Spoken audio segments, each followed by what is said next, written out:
జపాన్లో Tollywood top స్టార్ల జోరు continue అవుతోంది. ఒకప్పుడు జపాన్ అంటే రజనీకాంత్ అడ్డా, కానీ ఇప్పుడు అదే అడ్డాలో జెండా పాతారు తెలుగు హీరోలు. ప్రభాస్, రామ్ చరణ్, ఎన్టీఆర్ దుమ్ము దులిపేస్తున్నారు. ఈ విషయంలో రజనీకాంత్ అనుకో వెనుకబడ్డారు. రామ్ చరణ్, ప్రభాస్ ఇప్పుడు జపాన్లో జెండా ఎగరేస్తున్నారు.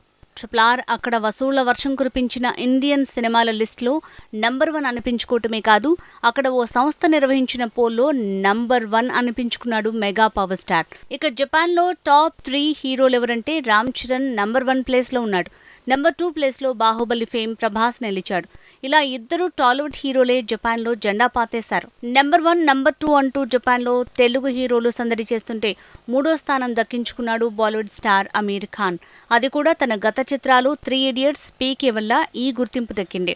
జపాన్లో జరిగిన ఆన్లైన్ పోలింగ్లో వచ్చిన ఓట్ల ప్రకారం అమీర్కి 3rd ప్లేస్ దక్కింది. ఒకప్పుడు జపాన్లో ఇండియన్ సినిమా అంటే రజనీకాంత్ పేరే వినిపించేది.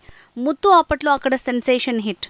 కానీ ఇప్పుడు లెక్కలు మారాయి. జపాన్ అంటే రజనీకాంత్ అనే పేరుని జపాన్ అంటే తెలుగు హీరోలు అనేంతగా మార్చేశారు ఎన్టీఆర్, రామ్ చరణ్, ప్రభాస్.